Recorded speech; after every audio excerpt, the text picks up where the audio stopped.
I would like to invite for the online stage two amazing friends of all of us that have been really leading important insights, thought leaders that we look up to learn from them. Dr. David Weinberger, who is a writer, speaker, and a significant thought leader in EdTech, AI, and Internet.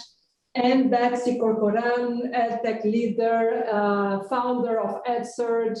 So I would like to invite you to for our online stage and share your thoughts about the Unboxing School movement, especially from the perspective of the different players and the different users of our systems.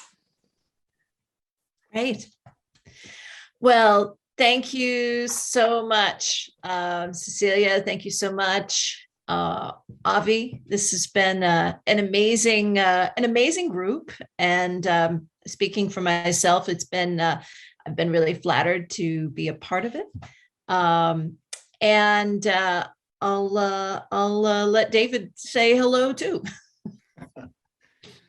Hi, Betsy. Hello, everyone. And yes, I could not agree more. I learn so much every time, not just about education, but also about human kindness when working with the people of CET.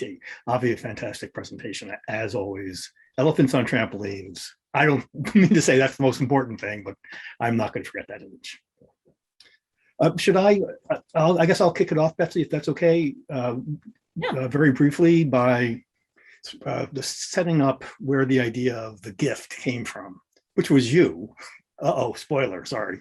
But that's what we're going to be talking about. So we were having an advisory board meeting. As always, it was just wonderful. All of the people around CET are just wonderful people. We're having a really interesting discussion along pretty familiar lines, I'm going to say. And then Betsy said, you know what, we should be thinking about, instead of thinking about sort of requirements, we should be thinking about what is a gift that we could give to educators and to education. And that sort of broke the spell. That's what all of the conversation was about after that. And there was a sense that this was, which I still hold, that this was just such a clarifying and helpful idea. So I want to ask Betsy if you'll explain what the idea is, and also I'm interested in why you think it had such an impact on this group and other groups. Sure. Thanks. As you said, Avi, you made such an amazing collection of interesting points. When you talk about unboxing, when you talk about the need to break habits.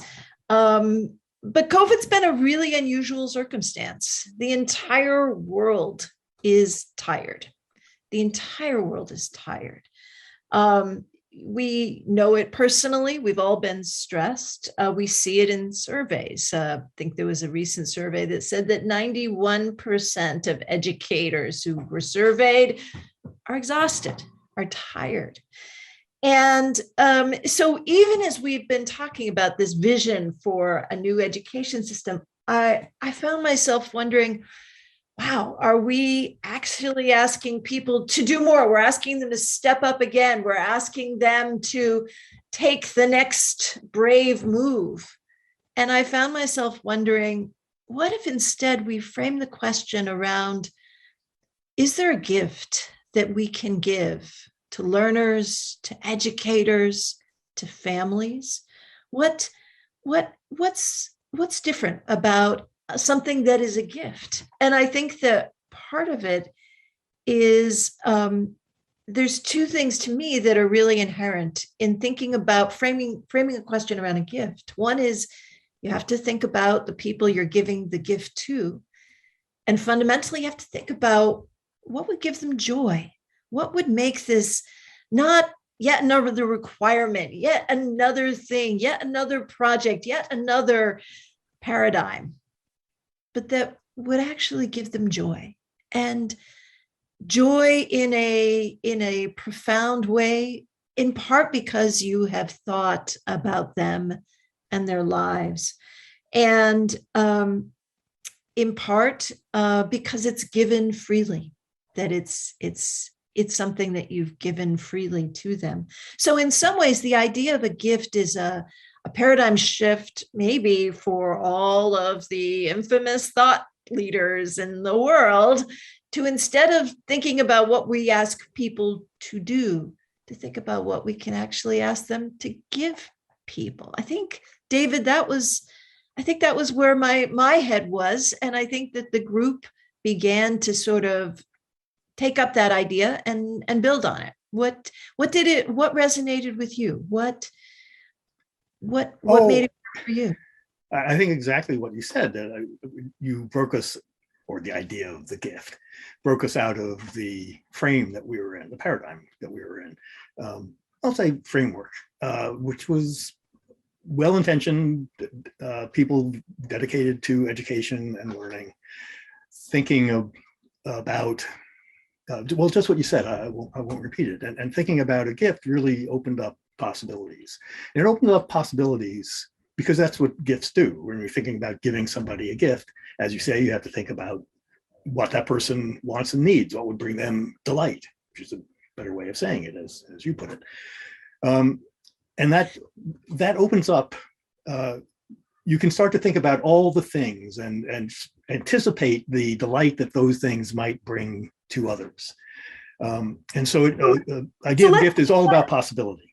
Yeah, so let's take that idea, and actually I would really invite anyone who's listening to this to try to, be part of this conversation, jump into the chat or send us some thoughts. But okay, David, so let me ask you, what's a gift? What, as an educator, what's a gift that you would embrace and that would feel like, wow, this is an amazing thing? And I loved sort of the first thing that you instinctively went to on this one.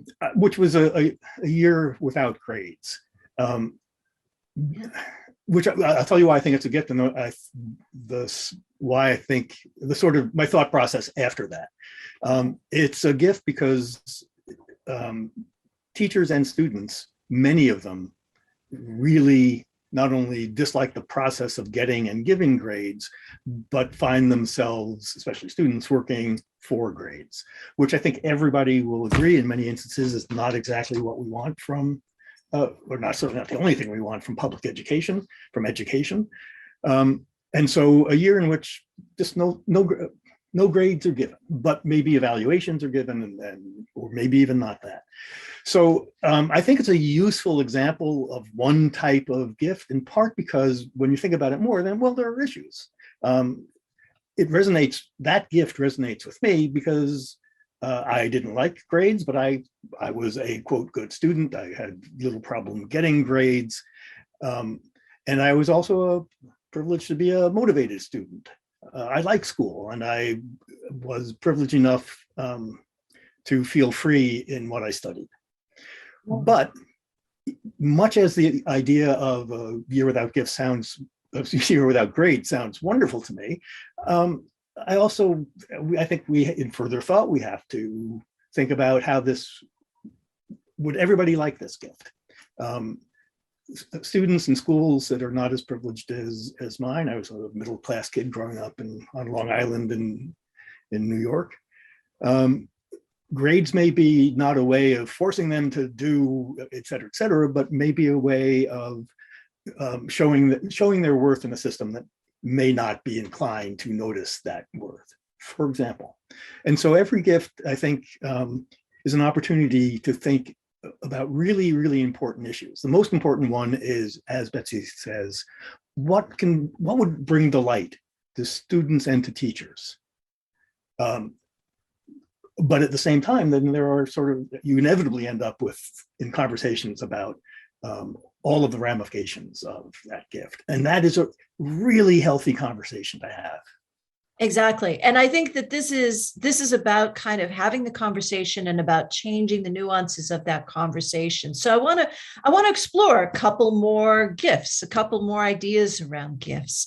I think the gift of exploration is an amazing thing. I mean, when we think about what's delightful about education? It's about exploring. It's about learning and pushing your own boundaries. And so, how do we think about giving a gift of exploration? And again, to me, this kind of is fundamental in what Avi talked about in unboxing, right? Because it's about asking the questions. It's about sort of, you know, letting someone follow the things that are intrinsically interesting to them. How would we let students and educators explore the things that are really interesting to them? And where would that take us? I mean, that seems like an interesting element of a gift. How do we change the system to let exploration happen more? In fact, yeah. I'm sorry. So one of the things I really, really like about that idea, Betsy, and I'm going to ask you to elaborate on it in just a minute, is that I think most of us would agree that one of the highest goals of education in every case, especially in a connected world in which more and more people have access to just more information, more knowledge, more ideas, more other people than ever in history.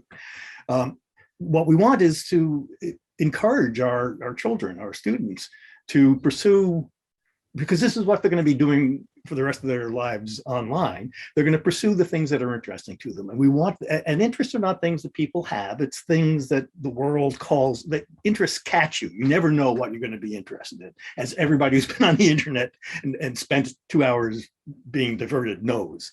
So one of the things that, so first of all, this is one of the most important goals of education. I think most of us would agree, to inspire that sort of curiosity and to help students have the tools to explore it in useful and ways that don't lead them into treacherous false beliefs. You had a way of modifying this, though, to adding a little more shape to it, Betsy, which I really liked, which was when we were talking earlier, which was to not just sort of get beyond the disciplines and not just to explore, but maybe to frame it as exploring outside of the classroom, out in the world, out in the neighborhood. As a way to get past one of the habits, one of the assumptions about education, which is it occurs within four walls. Can you say a little more about what you had in mind there? Oh my gosh. Again, when you frame things in terms of a gift, you think about what's the thing that the person didn't have over the last year? What's the thing that we sort of long for? And I think that in the past year in particular, we have all found ourselves longing for that opportunity to move out into our physical neighborhoods, move out into the world around us and see something different and find out what's there. We now all live in these two different worlds. We live in a digital world, but we also still live in a physical world. And that idea of physically exploring, moving out into the rest of the world would be phenomenal. So I think that was kind of part of the idea. And there's one other element of that, which I'll touch on very briefly, and then love to sort of get your thoughts, David, too, about, what these gifts share and what they don't share, which is letting everyone be a teacher, I've loved the times that students that I have had and that I've worked with have come to me and said, I want to tell you about something. And so I think intrinsic in that idea of exploring the world is you explore the world and then you get to share that back with other people. Which is such an important idea, given the way that their students are going to continue to learn after they've left school. One of the most interesting things on the internet, I think, has been the development of public learning, so that if you learn something and you don't share it, you're just being selfish.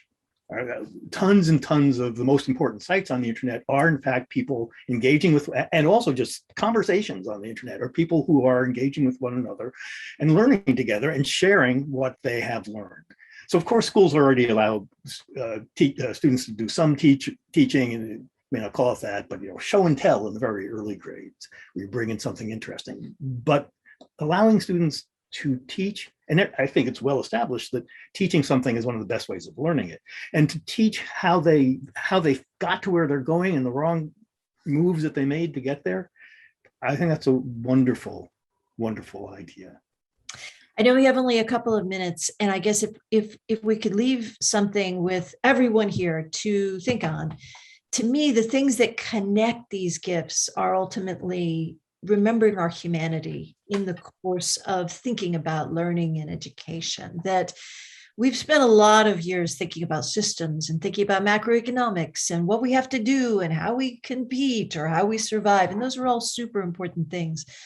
But if we've learned something in COVID, it's that our humanity is something that's got to drive learning, and that has got to be at the core of it. And so my gift maybe to you is to just use this as a different lens for thinking about these ideas. How can we bring that delight and that joy and that unfettered sense of opportunity and possibility and again joy to these conversations? David, what would you add to that? I'm not sure that I can. I would go back to your initial idea about the gift being delight, and it's not just the gift that's intended to be to delight students and teachers and educators and parents. That would be enough, of course. I think ultimately the idea inevitably turns out to be, how can we make education a delight? Not a chore, not a matter of mastery, not a series of tests, but something that's so delightful. Learning is so delightful, and sharing what you've learned is so delightful and so human that whatever the gift is, I think ultimately that's what it's going to aim at. Totally with you. Thank you so much, Betsy and David. If shaping the future is about inspiring all of us, you two have been an injection of inspiration. Really, thank you so much. Amazing.